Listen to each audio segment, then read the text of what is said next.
If you're a PA, NP, or pharmacist in your 20s, this is for you. I'm a critical care PA, and I became a millionaire at 31. The thing is, what I did in my 20s is what actually made that happen. There are several things I did well, and a lot of things that I did really poorly that had I known better, I would be doing far better than I even am now. I'm going to share some of the lessons I learned as a PA in my 20s. Hopefully they can help you maximize your 20s as a medical professional and end up with far better results than I've been able to generate.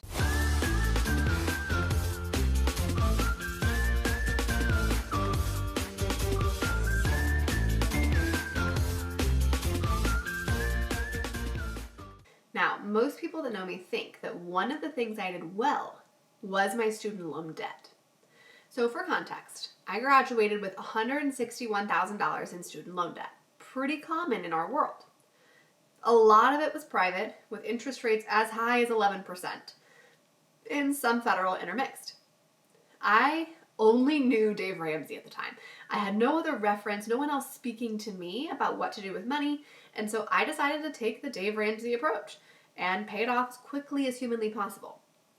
Well, it didn't take me much math to figure out that with a traditional PA income, it was going to take me a long time. So I decided to treat my first 2 years of practice like a mini residency or fellowship and commit to working 80 hours a week. The only difference was I didn't just work 80 hours a week and get paid very little, as I would have had I done one of those programs. Instead, I actually got paid really well. I negotiated well at my primary job and had a bunch of per diem gigs that paid well by the hour.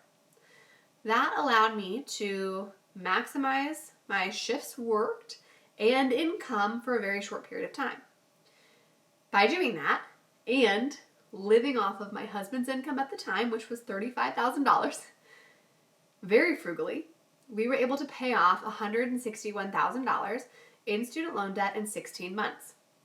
It sounds like a big win, and honestly, it was. I learned a lot about myself in the process, but let me show you some math behind what it actually meant for the long term. This is what it looked like from a monthly cash flow standpoint. $161,000 in student loan debt, again, a relatively high weighted average interest rate compared to most, a minimum of payment of about $1,900 a month in order to pay this off in 10 years. Now, $1,900 alone is a big student loan payment, but as you guys know, that's not what I did. Instead, we did this. On average, paid about $10,642 a month. Now, again, people ask all the time, how did you do that? Did you sell drugs? No, I did it like in a very unsexy, old-fashioned way. Work. I just worked. I worked in medicine using per diem work to earn way more than an average PA makes. And by doing that, I was able to get my take-home pay way, way higher than the average new PA take-home pay. Again, by doing that, we dropped the total interest paid down to less than $10,000, which is pretty incredible. So as you can see, the interest saved was $65,000. Not too shabby. And you might look at that and go, that's a huge win, right? Student loan debt free, completely off my back, 16 months, save 65 grand in interest, like crushing it, right? Well, there's the other layer of, okay, what else could I have done with the money? Well, I could have invested it, right? I could have done that, and that would have built me wealth. That's called opportunity cost. Anytime you put money somewhere and not into investing, whether it's like spending it at the mall or buying a new car or whatever, there's an opportunity cost to it. So let's say I had continued only, my really tough season of work for 2 years, and I paid $2,000 to my student loan debt instead of the 10,000, right? And I put the other 8,000 into investing for easy math. That, after 2 years, would have generated for me over $200,000 invested, which you already go, wow, okay, 200,000 is more than 65. We're coming out ahead here. But that's not really the big picture. Here's the big picture. I was young. I was in my 20s, and I had done that. I had completely paid off the loans well before I was 30. But just to show you, had I been 30 when I finished this, And I just let that money sit, never invested again, just let that money sit until I was 65. It would have created almost $3.2 million. That's the real opportunity cost of the decision that I made. Big opportunity cost, right? So the opportunity cost was almost 3.2 million. The interest saved was 65,000. Big numbers. And again, not wrong, but it's helpful to understand all aspects of money when making student loan decisions. I was in my 20s, I didn't know any better. I was doing the best I could with what I knew, and what I knew was Dave Ramsey. But when we know better, we do better, right? And so as you intentionally learn about money and about investing, you can make more informed decisions than I did. So, your next question is, do I regret what I did? I get asked this all the time. The answer is no. I don't believe in life regrets. It doesn't serve me in any way to regret what I did. I actually learned a lot in the process. And going through that sparked me wanting to learn about money. The only reason I am where I am today is because I had a moment at the end of it where I was like, yeah, we're debt free. And then like 2 weeks later, I was like, shoot, we're not wealthy. Turns out there's actually a lot more to building wealth than just being debt free. And you have to build the other side of the net worth statement. If you don't have any assets, you don't have anything. The best thing that being debt free can get you is liabilities of zero, right? You have to do both sides of the equation. And so I see blessings in it. Even though mathematically, you guys can see it cost me over $3 million to do what I did. But that was one of the lessons that I took from my 20s that really shaped who I am financially now. The next one, again, was gleaned from that process and wouldn't have happened had I not walked through that. And that is the ability to delay lifestyle creep. Because of what I did, right? We decided, hey, we've been living on 35 grand a year the whole time I was in my PA program. We're going to just keep doing that. Nothing's going to change. We're going to continue that. We're going to stay the course. And then we paid off the student loan debt. We then increased our discretionary income, what we were spending, a little bit, but not all the way. And we started going, okay, let's learn investing, right? Like, now let's have a 50% investing rate.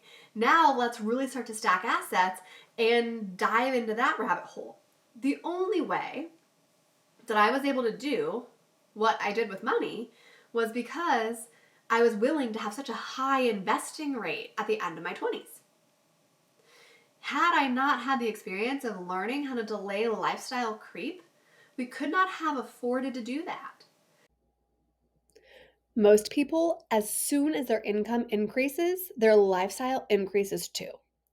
If you can create a gap where your income increases and nothing changes about your lifestyle for 1 year, and you do that over and over and over again, you will become tremendously wealthy.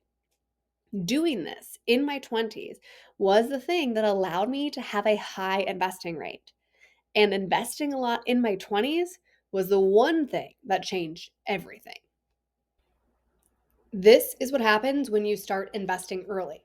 Now, these are super basic numbers showing the age that you start investing $2,000 a month and the balance at 65. Now, $2,000 a month may sound like a lot to you, right? But if you're a six-figure earner, then that's likely about 20% of your gross pay. Now, if you start that at 25, look what happens. Almost 7 million bucks, right? You wait till 35, you're under 3. Now, with any of these, you might look at this and go, oh, wow, that's a multimillionaire. But the reality is, this person, this is probably less than the amount of money they need to retire with an inflation adjusted same lifestyle, which is what we're all after, right? We want to make sure we can maintain our future buying power, live the same life, go to the same grocery stores, go to the same restaurants, travel. And so inflation matters. You can see clear benefit to being an early investor, right? Of course, $2,000 a month means that this person is investing quite a bit more than this person, right? $2,000 a month over 12 months is $24,000 over 5 years. They've invested over 100K more, but they have multiple millions more to show for it. You see, that's the benefit of early compounding. Now, if you're like, hey, my only life goal is to have an inflation adjusted standard retirement, like I am totally fine to work full time till I'm 65, then fine. Maybe all you need to do in your 20s is kind of coast, right? Maybe you invest 20% of your income and you call it a day. That's not what I was after, right? I wanted to be able to retire when I wanted to, probably early, super early, as a matter of fact. I wanted to be able to reduce my clinical hours when I had small children, like I do right now, and I wanted to own my time. I didn't want to feel like I had to work because I needed a paycheck. I wanted to feel like I was independently wealthy and I worked because I loved it. And so I became really aggressive about investing in my 20s. Now, a lot of 20-year-olds, they don't see this as anything serious. And very few medical professionals really get serious about what it looks like to win with money until they're at least 30.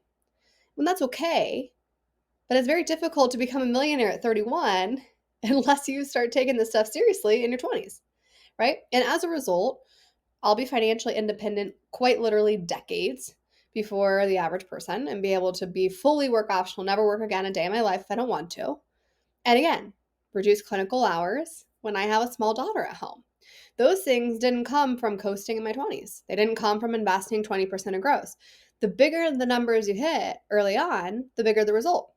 Now, most of my net worth, when we hit $1 million net worth status, most of my net worth was in the stock bond portfolio.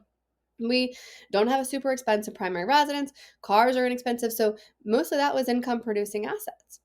I didn't hit 100K invested in my 20s, 200K invested in my 20s, 300K invested in my 20s. We hit big numbers and we hustled to do that. But as a result, I have this beautiful, beautiful freedom, right? Like I control my schedule. I could work less if I wanted to. I could change jobs to a lower paying job. I like my job, okay? There's a lot of things that are available to me now in my 30s that would have never been available to me had I just coasted through my 20s. And so you need to decide, like, what is it that you're after? Are you after kind of like the standard life? Like, do you want to just work full time till 65, retire and be done with it? Or do you want something different? Because if you want something different, you can't stay in your comfort zone. You can't do the basic ordinary stuff. You got to do something more.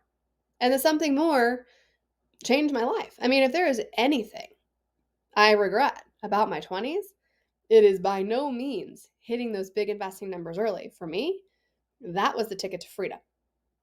And so if that's what you're after, you have to take this stuff seriously now. When you're in your 20s, you have to lean in.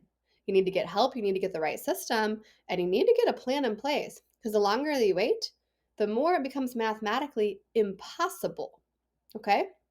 I mean, for example, I just showed someone working with me the math behind, hey, you want to be financially independent in 15 years?